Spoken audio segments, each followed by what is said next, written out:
नमस्कार दोस्तों बस 3-4 दिन पहले ही मैंने एक वीडियो बनाया था नेपाल को लेकर कि नेपाल के लोग शॉक में आ गए हैं क्योंकि वहां की सरकार ने जितने भी सोशल मीडिया है, मतलब कैन यू इमेजिन आज के डेट में क्या आपका यूट्यूब के बिना काम चल जाएगा, क्या आपका व्हाट्सएप के बिना, मतलब व्हाट्सएप तो आज के डेट में हर एक इंसान के मोबाइल फोन में आपको देखने को मिलता है। मतलब व्हाट्सएप, यूट्यूब, इंस्टाग्राम, फेसबुक सब कुछ ऑलमोस्ट नेपाल की सरकार ने एक झटके में बैन कर दिया। और जाहिर सी बात है वहां पर जो जेनजी है, जेनजी की जब हम बात करते हैं तो 1997 से लेकर 2012 के बीच में जिनका जन्म हुआ है, मतलब ये एक ऐसी जनरेशन है जो आपका स्मार्टफोन के साथ बड़ी हुई है, तो उनके लिए एक बड़ा झटका था। इनफैक्ट नेपाल में मैं जिनसे भी बात कर रहा था वहां पर सबका यही कहना था कि यहां पर वो कनेक्ट नहीं कर पा रहे हैं, लैक ऑफ इंफॉर्मेशन है, समझ ही नहीं आ रहा क्या हो रहा है, किसी का चल रहा है किसी का नहीं चल रहा है। तो यहां पर मैं आपको बता दूं एक मैसिव जेनजी प्रोटेस्ट देखने को मिला आज सुबह नेपाल में। और ये इसकी वजह से आप सोच के देखिए कर्फ्यू लगा दिया गया है, शूट एंड साइट के ऑर्डर्स दे दिए गए। आप देख सकते हो shoot at sight orders issued as Gen Z protests burn parliament building. इसको थोड़ा सा हमें डिटेल में समझने की जरूरत है कि एग्जैक्टली यहां पर हुआ क्या, जो जेनजी है, जो लोग प्रोटेस्ट कर रहे हैं उनका क्या कहना है, वो सब कुछ मैं आपको बताऊंगा। चलिए आगे बढ़ते हैं, लेकिन उससे पहले आप सबको बता दूं, आप में से जो भी लोग यूपीएससी की तैयारी कर रहे हैं आप हमारे बैचेस को अवेल कर सकते हैं। अगेन कोई भी प्रॉब्लम है, दिक्कत है, फोन नंबर दिया, आप इस पर कॉल करिए, वहां पर आपको पूरी जानकारी दे दी जाएगी। चलिए शुरुआत करते हैं, पहले थोड़ा सा बैकग्राउंड देख लेते हैं। क्या हुआ था, 4 सितंबर को नेपाली गवर्नमेंट ने ऑर्डर कर दिया करीब 26 सोशल मीडिया प्लेटफॉर्म्स कि उसको शट डाउन कर दिया जाए। मैं आपको नाम भी दिखा सकता हूं, यहां पर आप देख पाओगे, फेसबुक है, इंस्टाग्राम है, व्हाट्सएप, यूट्यूब, ट्विटर, लिंक्डइन, मतलब जितने भी इंपॉर्टेंट आज के डेट में जो हम इस्तेमाल करते हैं उन सब पर पाबंदी लगा दी। लेकिन यहां पर जो रजिस्टर्ड हैं, जैसे for example TikTok, Viber, we talk, ये सब आपका चल रहा है। अब प्रॉब्लम क्या है ना, देखिए नेपाल की गवर्नमेंट ये कह रही है कि जितने भी अमेरिकन कंपनीज हैं या फिर ये जितने भी सोशल मीडिया हैं उनको नेपाली गवर्नमेंट के साथ रजिस्टर करना पड़ेगा। मतलब अगर आप नेपाल में ये साइट चलाना चाहते हो, ये ऐप्स चलाना चाहते हो, तो आपको अथॉरिटीज के साथ अपने आप को रजिस्टर करना पड़ेगा। और ये क्यों है, ताकि यहां पर सरकार का ये जस्टिफिकेशन है कि अगर मान लो कोई झूठी खबरें चला रहा है सोशल मीडिया पर, इंस्टाग्राम पर या फिर फेसबुक पर, तो नेपाली गवर्नमेंट ऑर्डर देकर उसको बैन करा सकती है, उस इंफॉर्मेशन को हटा सकती है। तो मिस इंफॉर्मेशन से लड़ने के लिए, हेट स्पीच से लड़ने के लिए, ऑनलाइन फ्रॉड से लड़ने के लिए सरकार का कहना है कि हम चाहते हैं कि यहां पर प्रॉपर तरीके से ये जो कंपनीज हैं वो वर्क करें। जैसे कि फॉर एग्जाम्पल आपको याद होगा 1-2 साल पहले इस चीज का बहस भारत में भी हो रहा था। ऐसा लग रहा था कि क्या भारत में भी ट्विटर बैन हो जाएगा, क्योंकि सरकार यही कह रही थी कि आपको लोकली किसी को अपॉइंट करना पड़ेगा, यहां पर जो ग्रीवियंस रिड्रेसल मैकेनिज्म है वो लाना पड़ेगा। लेकिन पहले ट्विटर नहीं मान रही थी, बाद में उनको झुकना पड़ा, मानना पड़ा, ये चीज हो गया। तो कहीं ना कहीं नेपाल की गवर्नमेंट को भी ये लग रहा था कि वो ये प्रेशर इन कंपनीज पर डालेंगी तो ये लोग भी रजिस्टर कर लेंगे। तो यहां पर इसके अंदर यही है कि एक प्रकार से आपको रजिस्टर करना है कंपनी को यहां पर नेपाल में, और साथ ही साथ लोकल रिप्रेजेंटेटिव्स को अपॉइंट करना है, ताकि सरकार को अगर कोई प्रॉब्लम हो तो उनसे वो कनेक्ट कर सके और उस पूरे सोशल मीडिया को रेगुलेट कर सके। अब क्या है कि ये जो टिकटॉक, वाइबर, ये वी टॉक हो गया, ये सब रजिस्टर्ड हैं, तो इनके ऊपर बैन नहीं लगाया गया है। खैर यहां पर अब प्रोटेस्ट का ट्रिगर क्या है, देखो ये जो बैन लगा दिया सरकार ने, इसकी वजह से जो कम्युनिकेशन है स्पेशली यूथ में, मैसेजिंग हो गया, नेटवर्किंग हो गया, ये अचानक से डिसरप्ट हो गया। जो स्मॉल बिजनेसेस हैं आज के डेट में आप देखते होंगे इंस्टाग्राम, फेसबुक, व्हाट्सएप के थ्रू मतलब अच्छा खासा बिजनेस रन करने लग गया है। तो सोशल मीडिया के थ्रू जो स्मॉल बिजनेसेस हैं वो पूरी तरह से डिसरप्ट हो गए। जर्नलिज्म आज के डेट में एक बड़ा माध्यम बन गया है न्यूज डिस्ट्रीब्यूशन का, व्हाट्सएप है या फिर जितने भी सोशल मीडिया है, तो वो आपका डिसरप्ट हो गया। जो फैमिली कनेक्शंस हैं, मतलब कितने लाखों जो नेपाली हैं वो आपका भारत में रहते हैं, विदेशों में रहते हैं, अमेरिका, ऑस्ट्रेलिया, कई जगह, तो व्हाट्सएप एक बड़ा अच्छा तरीका होता था, आप कनेक्ट कर पाते थे, फेसबुक, इंस्टाग्राम जिससे आप बात कर पाते थे, वो अचानक से यहां पर रुक गया है। तो बहुत से लोगों के द्वारा ये देखा गया कि पीएम केपी शर्मा ओली के अंडर में ये जो सरकार इस समय चल रही है नेपाल में, वो अथॉरिटेरियनिज्म की तरफ जा रही है। मतलब इस तरह का क्या फैसला होता है, या तो आपको कोई ऑल्टरनेटिव प्रोवाइड करना चाहिए था। फॉर एग्जाम्पल चाइना अपने लोगों को एक ऑल्टरनेटिव दे रहा है, तब जाकर इस तरह की बैन लगा रहा है ताकि लोगों के पास कुछ सुविधा हो। बस आपने अचानक से बंद कर दिया, इस तरह से कैसे चलेगा। जो राइट्स ग्रुप्स हैं उनका कहना है कि ये नेपाली कॉन्स्टिट्यूशन का वॉयलेशन है, क्योंकि कॉन्स्टिट्यूशन हमें फ्रीडम ऑफ एक्सप्रेशन की गारंटी देता है, लेकिन सरकार हमारे फ्रीडम को छीन रही है। इनफैक्ट मैं आपको अगर इसका टाइमलाइन बताऊं तो बेसिकली 25 अगस्त को नेपाली गवर्नमेंट ने एक हफ्ते का टाइम दिया, 7 डेज का। ये जितने भी प्लेटफॉर्म्स हैं उनको नेपाल में रजिस्टर कर लेना पड़ेगा। लेकिन एक हफ्ते का समय बीत गया, किसी भी ऐप ने, ये जितने भी ऐप्स आप देख रहे हो, इन्होंने किसी में से भी इन्होंने यहाँ पर रजिस्टर नहीं किया। और इसी को देखते हुए 4 सितंबर को यहाँ पर ऑर्डर जारी कर दिया गया कि ये 26 जो प्लेटफॉर्म्स हैं उसको देश भर में ब्लॉक कर दिया जाए। ऑल्दो मेरी जो बात हो रही थी नेपाल में जितने भी लोगों से, तो कुछ लोगों का कहना था कि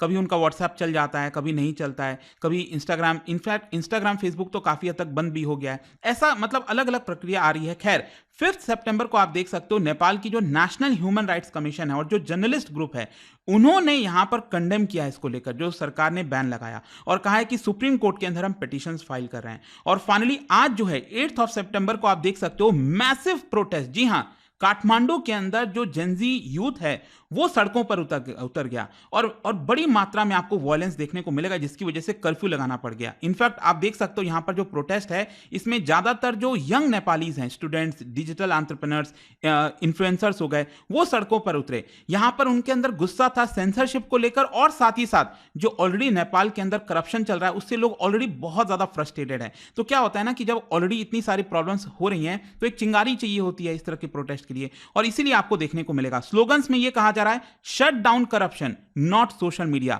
आप सोशल मीडिया क्यों बंद करो, अपने करप्शन को रोको। तो बेसिकली यहां पर हुआ क्या, मैं आपको बताता हूं। टेंस ऑफ थाउजेंड्स जो यूथ है वो काठमांडू में एक साथ गैदर हुआ, वो भी कहां पर, पार्लियामेंट बिल्डिंग के बाहर। I mean just look at this, मतलब इतने सारे लोग, यूथ जो है एक साथ पार्लियामेंट बिल्डिंग के बाहर आ गए। सिक्योरिटी एकदम अफरा तफरी में आ गई कि होगा क्या। इनफैक्ट यहां पर जो खबर आ रही है वो यही है कि प्रोटेस्टर्स के द्वारा पार्लियामेंट बिल्डिंग बर्न किया गया, कुछ हिस्सा होगा जहां पर आग वगैरह लगाई होगी, और इसी को देखते हुए शूट एट साइट ऑर्डर जारी किया गया सरकार के द्वारा। और साथ ही साथ आर्मी डिप्लॉय कर दी गई है, पीएम और जो प्रेसिडेंट के रेसिडेंस हैं उनके बिल्डिंग्स के जस्ट बाहर। तो यहां पर पुलिस का रेस्पॉन्स यही था कि उन्होंने tear gas, rubber bullets, battens, water cannons ये सारे चलाना स्टार्ट कर दिया, और गवर्नमेंट ने सेंट्रल काठमांडू के अंदर कर्फ्यू भी डिक्लेयर कर दिया है। जहां तक सवाल है कि कितने लोगों की मृत्यु हुई है, कैजुअलिटीज कितनी है, देखो इसको लेकर अभी काफी कंफ्यूजन है। मैं कई सारे सोर्सेज देख रहा था, कहीं पर 5 लोगों की मृत्यु बताई जा रही है, कहीं पर 8, कहीं पर 9, हो सकता है कि और भी ज्यादा ये हुआ हो। 40 से ज्यादा लोग कम से कम इंजर्ड हुए हैं। डिस्क्रिपेंसी इसलिए दिख रही है क्योंकि अभी तक वेरीफाई नहीं हो पा रहा है, बहुत से लोग हॉस्पिटल में भर्ती कराना पड़ा है। पुलिस के रिपोर्ट्स में कुछ आपको डिफरेंट चीजें देखने को मिलेंगी, लेकिन ये तो कंफर्म है कि मामला बहुत ज्यादा सीरियस हो गया है नेपाल के काठमांडू में। अच्छा, इसको लेकर रिएक्शंस भी आ रहे हैं। जो एनएचआरसी है नेपाल की नेशनल ह्यूमन राइट्स कमीशन, उन्होंने इस बैन के वॉयलेशंस की बात की और कहा कि ये फ्रीडम ऑफ स्पीच का वॉयलेशन है और कहीं ना कहीं इसको हम रिव्यू कर रहे हैं। जो फेडरेशन ऑफ नेपाली जर्नलिस्ट है उन्होंने वार्निंग दी है कि एक प्रकार से पब्लिक जो इंफॉर्मेशन फ्लो है उसको रोका जा रहा है, अकाउंटेबिलिटी इस समय खतरे में है। जो सिविल सोसाइटी ग्रुप्स हैं उन्होंने सरकार के इस मूव को कंडेम किया और कहा कि ये अथॉरिटेरियन टेंडेंसीज है कहीं ना कहीं सरकार की, और इसी की वजह से सिटीजन्स और जो राइट्स ग्रुप्स हैं उन्होंने चैलेंज किया है, पिटीशन फाइल किया है नेपाल के सुप्रीम कोर्ट ने। इनफैक्ट इंटरनेशनल रिएक्शन भी आपको देखने को मिलेंगे, जैसे कमिटी टू प्रोटेक्ट जर्नलिस्ट जो हैं, जो इंटरनेशनल बॉडी है, उन्होंने कहा है कि इस बैन की वजह से जो प्रेस फ्रीडम है नेपाल में वो क्रिपल हो जाएगी। जो ग्लोबल राइट्स ऑर्गेनाइजेशन है उन्होंने इस मूव को कहीं ना कहीं बताया कि ये सब चीजें अथॉरिटेरियन सेंसरशिप्स के अंदर में होती हैं। तो इंटरनेशनल कंसर्न यहां पर यही बढ़ रहा है कि जो नेपाल है वो कैसे जैसे करके डेमोक्रेसी की तरफ आगे बढ़ रहा था, मैच्योर हो रहा था धीरे धीरे, लेकिन वो बैक स्लाइड हो रहा है जिस तरह के यहां पर फैसले लिए जा रहे हैं। खैर, इसका मैं आपको पॉलिटिकल इंप्लीकेशन बताता हूं। देखो क्या है ना कि सरकार की स्ट्रैटेजी इस समय क्या है नेपाल के, कि ये अचानक से बैन लगा दो ताकि ये जो सोशल मीडिया कंपनीज है वो पैनिक में आ जाएं और वो हमारी बातें मान लें। मतलब उनको रजिस्टर करना है, नेपाल में रजिस्टर करें, जो लोकल रिप्रेजेंटेटिव्स हैं उनको अपॉइंट करते हैं। तो सरकार की कहीं ना कहीं ये स्ट्रैटेजी थी कि कुछ दिनों के अंदर, इनफैक्ट जब मैंने वीडियो बनाया था 3 दिन पहले बैन को लेकर, मुझे भी यही लग रहा था कि यार मतलब बिना व्हाट्सएप यूट्यूब के कौन रह पाएगा। तो सरकार एक बार के लिए ऐसे कर रही है, हो सकता है 2-4 दिन में ये वापस स्टार्ट हो जाएगा, लेकिन ये हुआ नहीं। और इसीलिए आप देखोगे तो यहां पर पॉलिटिकल कॉस्ट देखने को मिल रहा है लोगों के अंदर। मतलब लोग 1 घंटा नहीं रह सकते मोबाइल के बिना, व्हाट्सएप के बिना। आप सोचो 3-4 दिन हो गया, लोगों को तकलीफ हो रही है। तो मास यूथ अपराइजिंग आपको नेपाल में देखने को मिल रहा है। इंटरनेशनल लेवल पर कंडेमनेशंस आ रहे हैं, लीगल चैलेंजेस हो रहे हैं। अब क्वेश्चन ये है कि आगे क्या हो सकता है। देखो 2-3 सिनेरियोज हैं। पहला तो ये है कि जो प्लेटफॉर्म्स हैं, ये जितने भी हैं, फेसबुक, ये जो भी हैं, तो वो अपने आप को रजिस्टर कर लें तो सरकार फिर जो बैन है वो लिफ्ट कर देगी। दूसरा क्या है कि सुप्रीम कोर्ट में अभी मामला गया है, अगर वो इस बैन को स्ट्राइक डाउन कर दे कि ये बैन सरकार ने लगाया, ये गलत है, तो मामला सुलझ सकता है। लेकिन अगर सरकार डबल डाउन करती है, सरकार कहती है कि नहीं हम तो पीछे नहीं हटेंगे, तो मामला काफी गंभीर हो सकता है और ज्यादा आगे आने वाले समय में आपको प्रोटेस्ट देखने को मिले और यहां पर हिंसा बढ़ चढ़कर हो सकती है। खैर, अगर मैं आपको नेपाल के पॉलिटिकल सिचुएशन की बात करूं तो क्या है कि वहां का जो लोअर हाउस है, आप देख सकते हैं हाउस ऑफ रिप्रेजेंटेटिव्स, वहां पर जो सरकार के पास बहुमत है वो 2/3 के करीब है और इसीलिए लोग चिढ़ा भी रहे हैं कि आपके पास 2/3 है। इनफैक्ट क्या होता है ना कि किसी एक पॉलिटिकल पार्टी के पास मेजॉरिटी नहीं है। नेपाल में क्या है ना, कुछ ऐसा सिनेरियो है, आप समझिए कि जैसे भारत में बीजेपी और कांग्रेस है, तो नेपाल में तो क्या है कि बीजेपी कांग्रेस एक साथ आ जाते हैं, ऐसा मतलब इस तरह का आपको देखने को मिलेगा। वहां पर किसी का कोई आइडियोलॉजी फिक्स नहीं है, कभी भी कोई पार्टी किसी भी खेमे में चली जाती है।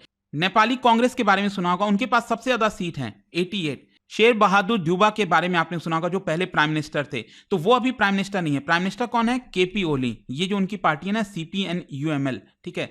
तो अभी हो सकता है कि मामला गंभीर हो जाए, तो जो नेशनल कांग्रेस है, नेपाली कांग्रेस, वो आपका हो सकता है कि जो CPN-MC है, ठीक है, मॉइस्ट सेंटर, उनके साथ आ जाए, यहां पर कुछ गठबंधन हो जाए तो ये सरकार गिर जाएगी, फिर दूसरी बन जाएगी, कभी भी कुछ भी हो सकता है, वो आप समझिए।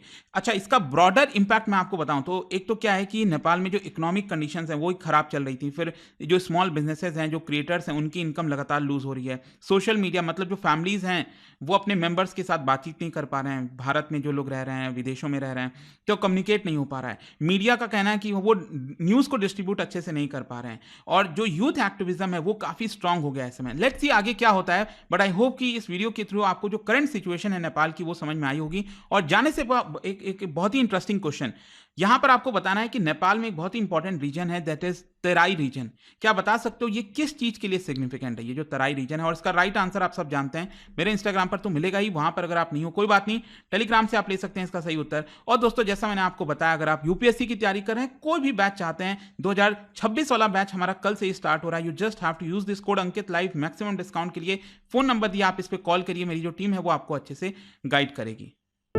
दोस्तों, स्टडी IQ का P2I फाउंडेशन प्रतिज्ञा इवनिंग बैच 9 सितंबर से शुरू हो रहा है। यह बैच स्पेशली डिजाइन किया गया है 2026 यूपीएससी एस्पिरेंट्स के लिए, जिन्होंने अभी शुरुआत नहीं की है या डायरेक्शन और क्लैरिटी के लिए गाइडेंस चाहिए। इसमें आपको मिलेंगे 1000+ आवर्स की live morning classes, 1-on-1 personal mentorship, hand written notes for smart and quick revision, PRP और MRP जैसे रेसिडेंशियल प्रोग्राम्स, और इसके अलावा और भी बेनिफिट्स हैं, जैसे प्रीलिम्स क्लियर करो फुल रिफंड पाओ, हर महीने टॉपर्स को 11,000 रुपीज़ का कैश रिवॉर्ड। पर दोस्तों, बैच स्टार्ट होने में अब सिर्फ कुछ ही दिन बचे हैं। अभी एनरोल करके अपनी यूपीएससी जर्नी को स्ट्रॉन्ग और डिसिप्लिन बनाइए। डाउनलोड स्टडी IQ ऐप या विजिट वेबसाइट, सर्च करिए P2I फाउंडेशन प्रतिज्ञा बैच, सेलेक्ट टारगेट ईयर 2026, 27 या फिर 28 and click buy now and apply code Ankit live ANKITLIVE for maximum discount. अभी भी कोई डाउट हो तो मैं आपको एक नंबर देता हूं, वहां पर कॉल करिए, मेरी टीम आपको अच्छे से गाइड करेगी। नंबर है 092400239293। यह सिर्फ एक कोर्स नहीं, यह है आपके IAS ड्रीम का असली launch pad. Study IQ IAS, आपका सिलेक्शन हमारा मिशन।